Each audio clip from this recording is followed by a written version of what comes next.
Bismillahirrahmanirrahim. Assalamualaikum warahmatullahi wabarakatuh. Halo, selamat dan semangat pagi anak-anak hebat.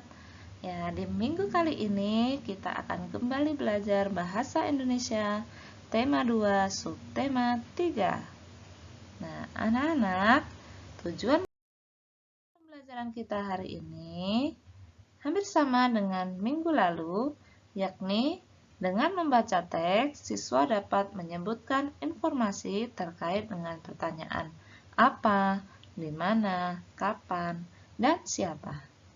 Lalu, dengan menuliskan daftar pertanyaan, siswa mampu mempresentasikan informasi dari teks bacaan terkait dengan pertanyaan apa, di mana, kapan, dan siapa. Nah, Bu Guru tidak jemu untuk selalu mengingatkan kalian apa saja sih kata tanya itu, apa fungsinya. Yuk kita simak berikut ini. Nah, kata tanya ada berapa macam ya? Yang pertama, kata tanya apa? Fungsinya adalah untuk menanyakan benda, sebab, akibat, judul, atau tema. Kata tanya siapa berfungsi untuk menanyakan orang atau pelaku yang terdapat pada suatu cerita. Yang ketiga, di mana? Di mana menanyakan tempat atau lokasi kejadian. Yang keempat, kapan? Kapan menanyakan waktu kejadian. Lalu, kata tanya mengapa menanyakan alasan. Dan terakhir, bagaimana menanyakan cara membuat sesuatu atau menanyakan keadaan. Nah, tolong diingat-ingat ya. Oke, yuk kita baca bacaan berikut ini. Kalian pun juga dapat membacanya yang ada di buku paket kalian. Ya, 9 bahaya kabut asap dan cara mengatasinya. Paragraf pertama yuk kita baca.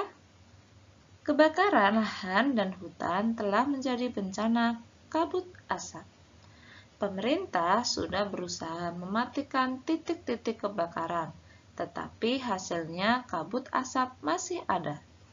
Apa saja bahaya kabut asap kebakaran? Dan apa yang harus kita lakukan apabila di daerah kita terkena kabut asap? Berdasarkan pantauan, indeks pencemaran udara di Jambi, Palembang, dan Palangkaraya sudah sangat tinggi atau tidak sehat. Tidak sehat karena asap kebakaran hutan dan lahan menyebabkan debu atau partikel halus hasil kebakaran seperti jelaga. Saking halusnya, partikel ini akan dengan mudah terhisap dan mengotori sistem pernapasan. Selain partikel halus, asap kebakaran juga mengandung zat-zat berbahaya seperti ozon atau O3, sulfur dioksida atau SO2, karbon monoksida atau CO, dan nitrogen oksida atau NO2. Kabut asap ini dapat mengganggu kesehatan semua orang, baik orang yang kondisinya sehat maupun yang sakit. Namun, pada orang yang kondisi kesehatannya kurang, khususnya pada orang yang memiliki riwayat penyakit pernapasan, anak-anak, dan balita, kabut asap adalah bencana yang bisa mengancam jiwa. Apa saja bahaya kabut asap bagi kesehatan kita? Berikut ini beberapa bahaya kabut asap bagi kesehatan. Yang pertama, kabut asap dapat menyebabkan iritasi pada mata, hidung, dan tenggorokan. 2. Kabut asap dapat menyebabkan reaksi alergi, peradangan, dan mungkin juga infeksi. 3. Kabut asap dapat memperburuk penyakit asma dan penyakit paru kronis lain seperti bronkitis kronik. 4. Kabut asap dapat menyebabkan kemampuan kerja paru berkurang dan menyebabkan seseorang mudah lelah dan mengalami kesulitan bernafas. 5. Kabut asap dapat menyebabkan orang lanjut usia dan anak-anak yang memiliki daya tahan tubuh rendah akan lebih mudah mengalami gangguan kesehatan. 6. Kabut asap dapat mengurangi kemampuan tubuh dalam mengatasi infeksi paru-paru dan saluran pernafasan sehingga lebih mudah terjadi infeksi. 7. Kabut asap dapat memperburuk penyakit pernafasan yang sudah ada. 8. Kabut asap menyebabkan polusi pada air bersih, tanaman sayuran, buah-buahan, dan makanan yang tidak ditutup. 9. Kabut asap memperburuk kondisi lingkungan sehingga infeksi saluran pernafasan akut atau ISPA akan mudah terjadi. Nah, ini 9 dampak adanya kabut asap. Nah, sekarang bagaimana cara untuk mengatasinya? Nah, begini, bagaimana kita melindungi diri dari kabut asap? Ya, yang pertama caranya adalah hindari atau kurangi aktivitas di luar rumah atau gedung, terutama bagi mereka yang menderita penyakit jantung dan gangguan pernapasan. Yang kedua, nih ya, selalu memakai masker jika harus pergi keluar rumah atau gedung. Pakailah masker dengan benar untuk menutupi hidung dan mulut. Yang ketiga, minumlah air putih lebih banyak dan lebih sering agar debu atau partikel halus yang menempel pada tenggorokan larut dan masuk ke dalam pencernaan sehingga ikut terbuang bersama kotoran. Dan yang keempat, segeralah berobat ke dokter atau sarana pelayanan kesehatan terdekat bila mengalami kesulitan bernafas atau gangguan kesehatan lain. 5. Segera lakukan perilaku hidup bersih sehat atau PHBS seperti makan makanan bergizi, banyak minum, banyak mengonsumsi buah, dan jangan dekat-dekat orang merokok serta istirahat yang cukup.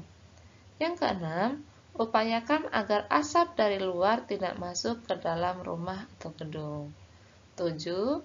Tempat penampungan air, minum, dan makanan harus ditutup dan terlindung dengan baik. Yang kedelapan, buah-buahan dan sayuran harus dicuci sebelum dikonsumsi. Bahan makanan dan minuman yang dimasak, maksudnya di sini bahan makanan dan minuman ya yang misalnya belum dimasak itu harus dimasak dengan baik. Bacaan ini bersumber dari bobo.kidnesia.com yang diunduh pada tanggal 26 Desember 2015. Ya, ini bacaan pada tahun tersebut ya. Tapi hal ini juga dapat kita lakukan untuk menghadapi pandemi di saat ini. Ya, terutama kita untuk selalu menerapkan protokol kesehatan dengan 5M. Ya, kita harus memperketat, jangan lengah. Jangan lengah. Ketika kalian di luar rumah, ya, harus kalian terapkan protokol kesehatan dengan baik. Di dalam rumah pun kalian harus menjaga kebersihan diri dan lingkungan rumah dengan baik. Ya, hal ini agar kita semua terhindar dari segala macam penyakit. Oke, anak-anak, ini adalah bacaan tentang apa judulnya tadi? Ya, judulnya tadi adalah tentang bencana asap kabut. Oke, kita lanjut ke kegiatan pertama tentang pertanyaan apa, siapa, kapan, di mana, bagaimana, dan mengapa.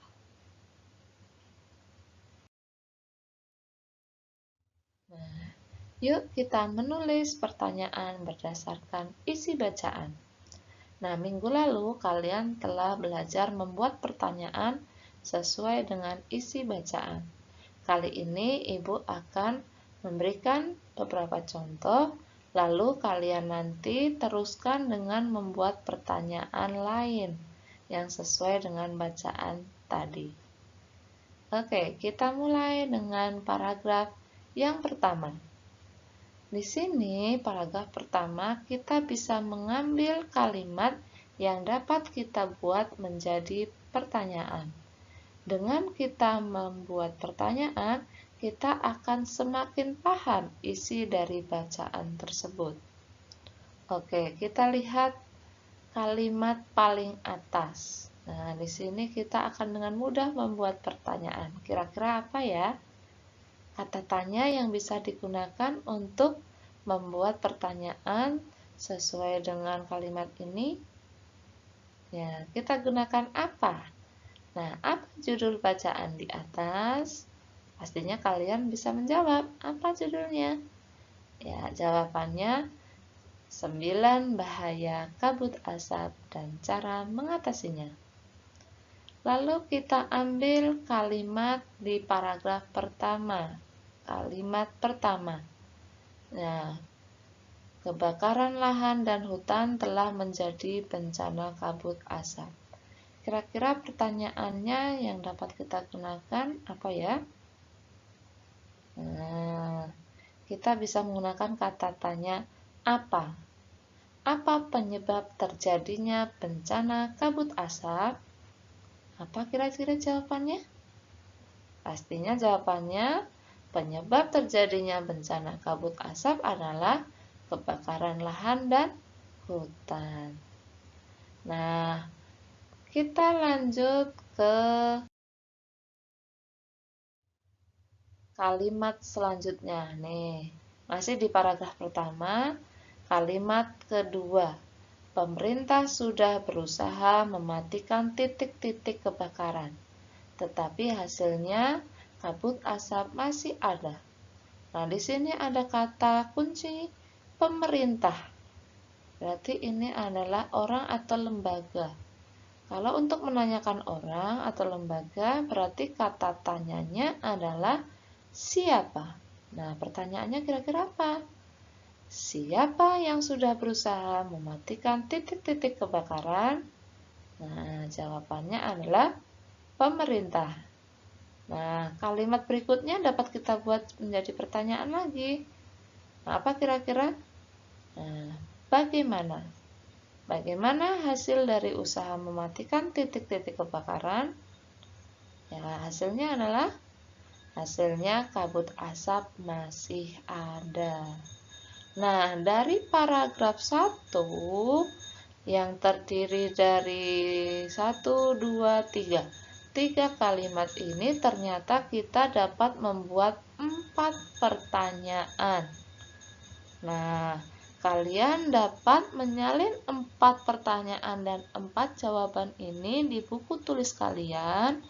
Lalu, kalian lanjutkan membuat pertanyaan sendiri sesuai isi bacaan pada paragraf-paragraf berikutnya. Ya, paragraf 2. Ya, nih paragraf 2 ya, ini paragraf 3. Ya. Kemudian paragraf 4. Ini paragraf 4-nya. Ya, ini segini, ini paragraf 4. Kemudian paragraf 5. Ya, ini semua adalah paragraf 5. Jadi kalian setelah menulis 4 contoh pertanyaan beserta jawaban yang tadi Bu Guru sajikan, kalian tugasnya melanjutkan membuat pertanyaan sendiri sesuai isi bacaan ini, lalu kalian jawab. Oke? Semoga penjelasan dari Bu Guru dapat dipahami. Ya, silakan selamat mengerjakan tugas tersebut. Sekian dari Bu Guru. Terima kasih. Wassalamualaikum warahmatullahi wabarakatuh.